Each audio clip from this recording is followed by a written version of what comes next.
नमस्कार, आप देख रहे हैं भारत 19 एक्सप्रेस में आपके साथ कोमल मिश्रा। समय हो चुका है यूपी की बड़ी खबरों का।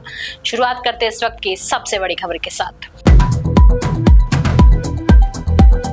सीएम योगी आदित्यनाथ ने कांग्रेस और सपा को घेरते हुए कहा कि वर्तमान सरकार लोकतंत्र सेनानियों के हितों के लिए पूरी तरह प्रतिबद्ध है। मुख्यमंत्री आज संत कबीर नगर के दौरे पर है, जहां वह जनता को 475 करोड़ की विकास परियोजनाओं की सौगात सौंपेंगे।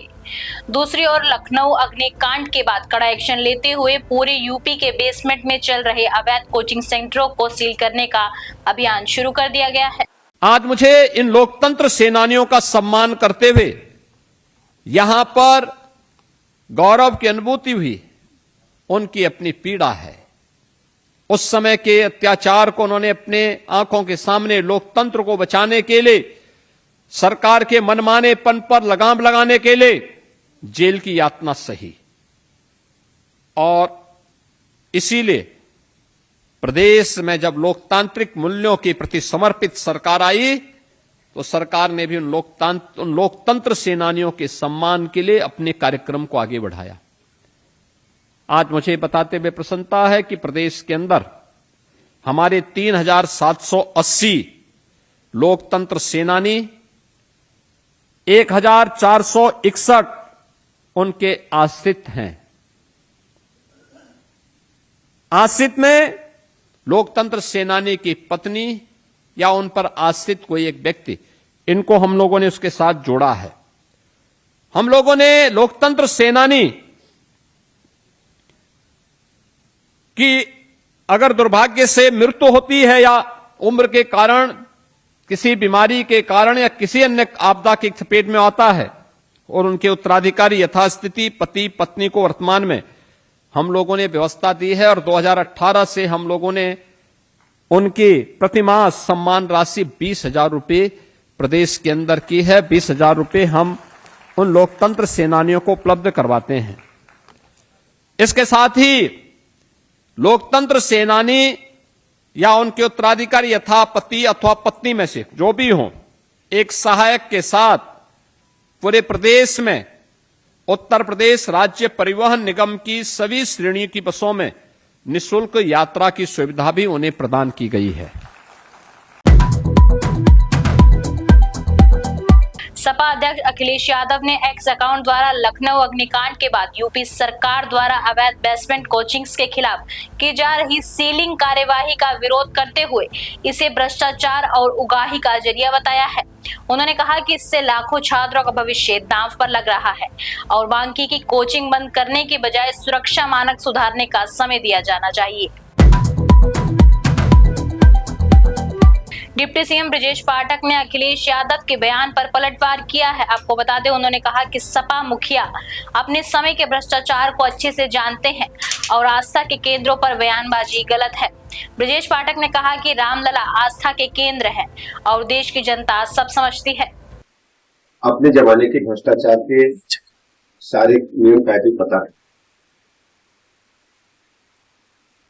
प्रभु रामलला हम सबकी आस्था के केंद्र है और आस्था के केंद्र पर लगातार इस प्रकार की बयानबाजी करना, जहां आज तक आप दर्शन करने की हिमाकत भी नहीं कर पाए हो, क्योंकि आपको पता है जब भी आप दर्शन करने जाएंगे अयोध्या धाम में, आपका जो तुष्टिकरण का फार्मूला है फेल हो जाएगा। जो इसकी जनता अच्छी तरह सब समझती है। जो भी दोषी होगा इसमें बचेगा नहीं। प्रभु रामलला की नजरों से कोई नहीं बचेगा। मैं यही कहना चाहता हूं समाजवादी पार्टी को अपनी अंतरात्मा पर एक बार जरूर सुनना चाहिए, समझना चाहिए कि देश और प्रदेश जनता क्या चाहती है। आज प्रदेश हर सेक्टर में आगे बढ़ा है। लाइन ऑर्डर हमारा बहुत अच्छा है, हमारा इंफ्रास्ट्रक्चर बहुत अच्छा है। उत्तर प्रदेश के लोगों की प्रतिक्रियाएं 3 गुनी हो चुकी है। बीमारू राज्य छोड़ करके आप गए थे और आपको प्रदेश जनता कभी स्वीकार नहीं। लखनऊ में राम मंदिर चंदा मामले की जांच कर रही एसआईटी के अध्यक्ष आईएएस विजय विश्वास पंत से सांसद संजय सिंह ने मुलाकात की। संजय सिंह ने एसआईटी प्रमुख को कथित भ्रष्टाचार से जुड़े दस्तावेज और सबूत सौंपे। करीब आधे घंटे चली बैठक में उन्होंने मामले की निष्पक्ष जांच और कार्यवाही की मांग की है। श्री राम के मंदिर में हुए घोटाले से देश के लोगों के मन में काफी आक्रोश और गुस्सा है। चढ़ावे और चंदे की चोरी के कारण करोड़ों हिंदुओं की आस्था को चोट पहुंची है और इस पूरे मामले में जांच करने के लिए उत्तर प्रदेश में एक एसआईटी बनाई गई है, जिसकी अध्यक्षता नीचे कर लो भाई, लखनऊ के कमिश्नर नीचे कर लो, चेहरा आ जाए, विजय विश्वास पंत जी के द्वारा की जा रही है। हल्का नीचे कर लो, चेहरा आ जाए भाई। कल उनके द्वारा मुझे बुलाया गया था। अयोध्या में भारतीय किसान यूनियन ने किसानों की समस्याओं को लेकर नगर निगम परिसर में प्रदर्शन किया। भाकियों ने यूरिया खाद की कालाबाजारी रोकने और थोक रेट घोषित करने की मांग उठाई है। गंदे पानी के मुद्दे पर कार्यकर्ताओं ने नगर निगम का घेराव भी किया। प्रशासन के आश्वासन के बाद आंदोलन समाप्त हुआ और 11 सूत्रीय ज्ञापन सौंपा गया।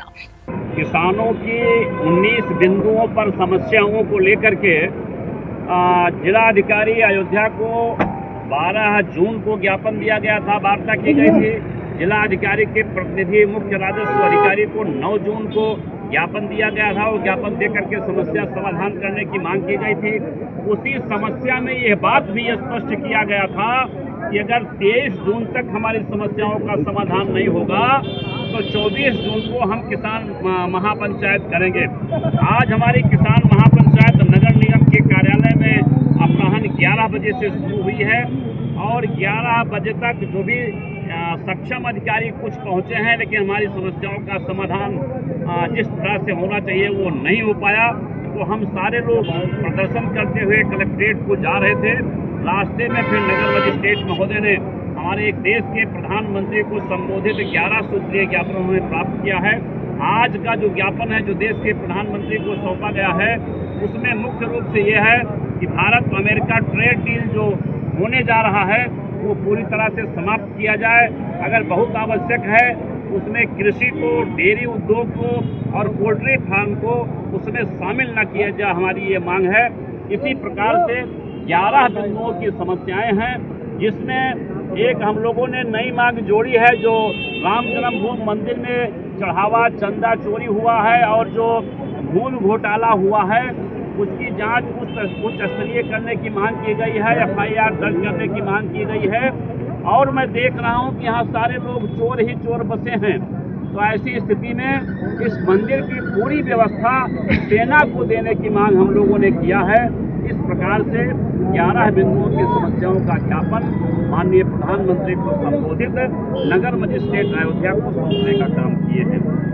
और जो हमारी जनपदीय समस्याएं हैं उसके समाधान के लिए नगर मजिस्ट्रेट ने आज कहा है कि 27 या 28 2 दिनों में किसी एक दिन में जिला अधिकारी महोदय और वरिष्ठ पुलिस अधीक्षक महोदय की एक संयुक्त बैठक कराएंगे और कुछ विभागीय अधिकारी होंगे और बैठक करके समस्याओं का समाधान कराने का आश्वासन दिया गया।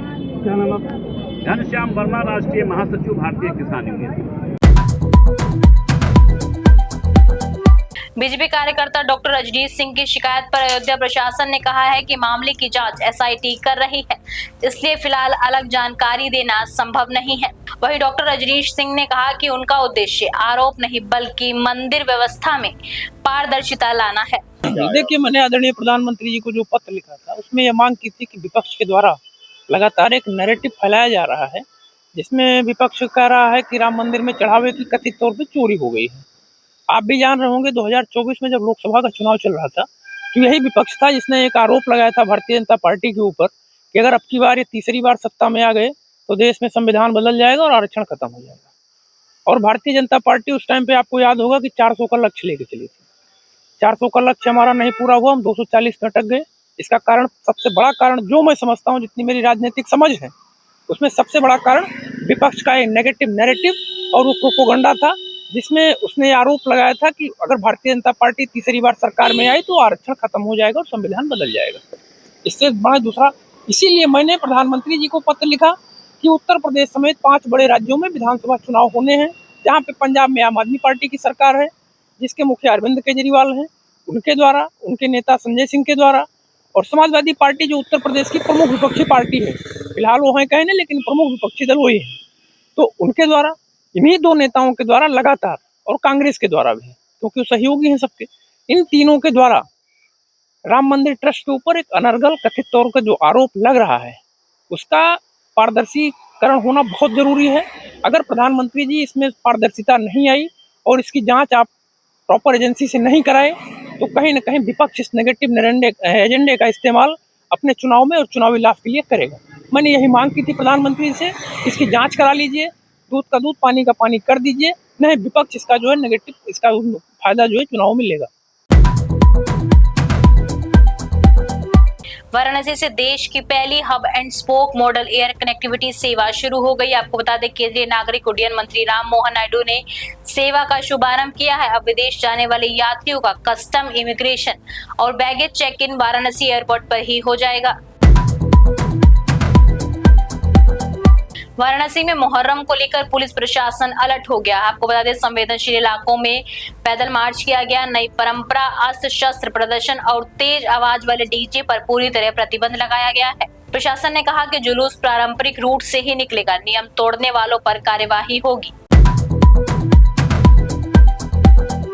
लखनऊ के हजरतगंज स्थित श्री राम टावर में मोबाइल व्यापारी से मारपीट का मामला सामने आया है। आपको बता दें, पीड़ित ने दबंगों पर पिस्टल दिखाकर धमकाने का आरोप लगाया है। इस घटना का सीसीटीवी वीडियो सोशल मीडिया पर लगातार वायरल हो रहा है। पुलिस इस मामले की जांच में जुट गई है। हापुड़ के देहात क्षेत्र टियाला में वाहन चेकिंग के दौरान पुलिस और स्कूटी सवार युवक के बीच नोकझोंक का वीडियो वायरल हो गया है। आपको बता दें, युवक ने पुलिस कर्मियों से जमकर बहस की, जिसका वीडियो राहगीर ने रिकॉर्ड कर लिया है। पुलिस वायरल वीडियो के आधार पर मामले की जांच में जुटी हुई है।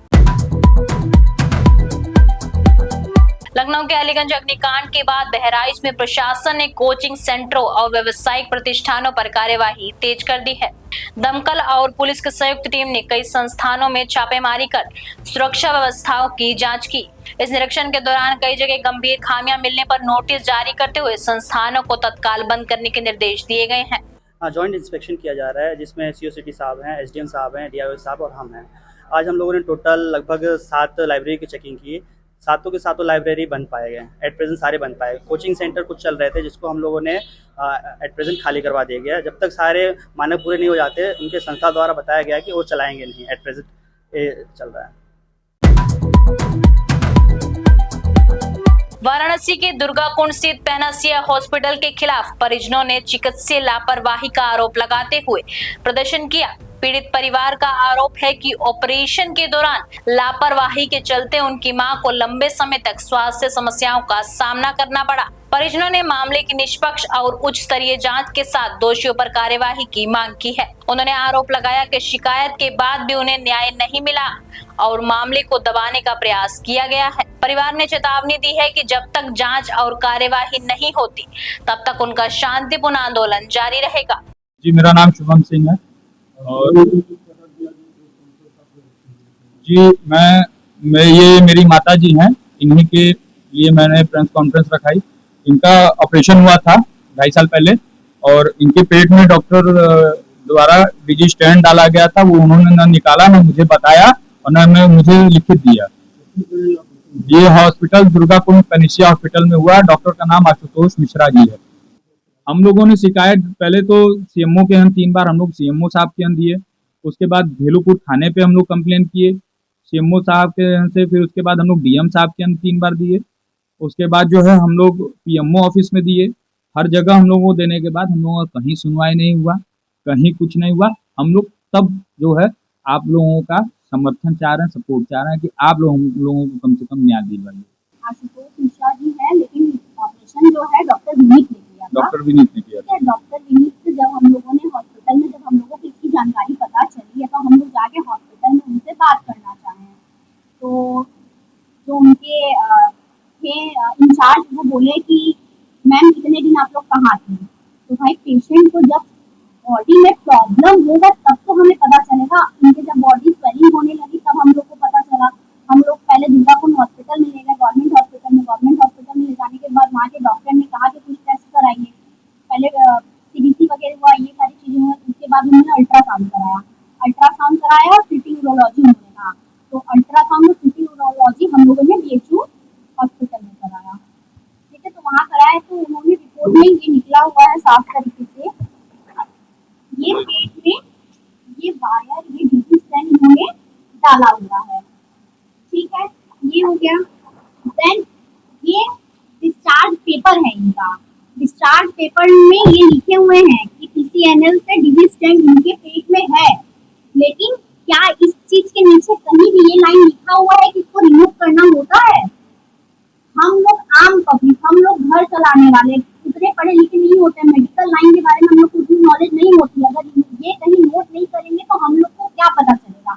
हम लोग भी तो इसी को देखेंगे ना, डिस्चार्ज क्यों दिया जाता है पेशेंट की फैमिली वाले को। अगर उनको कुछ ना पता हो तो इससे पता चले। इसमें उन्होंने कहाँ मेंशन किया है, बस हमको इतना जानना है। और अगर वो गलती की है तो गलती को एक्सेप्ट करे, एक्सेप्ट क्यों नहीं कर रहे हैं? मुझे ये कहना है कि अभी जो ये लोग अपना न्यूज़ चैनल पे इंटरव्यू दे रहे हैं कि 50 लाख की हम लोग ने मांग की है, पहले तो उसका वो दें, प्रूफ दें। और अगर प्रूफ नहीं मिला तो हम उस पर भी उनका केस करेंगे। दूसरी चीज़, ये मुझको धमकी दिलवा रहे हैं। मेरे पास 2 बार फ़ोन आ चुका है अभी तक कि ये सब चीज़ बंद कर दो, नहीं तो दिक्कतें बढ़ जाएंगी तुम्हारे लिए। फिलहाल आज की बड़ी खबरों में इतना ही। ऐसी ही खबरों से अपडेट रहने के लिए देखते रहिए भारत 19 एक्सप्रेस। देश की हर खबर सबसे पहले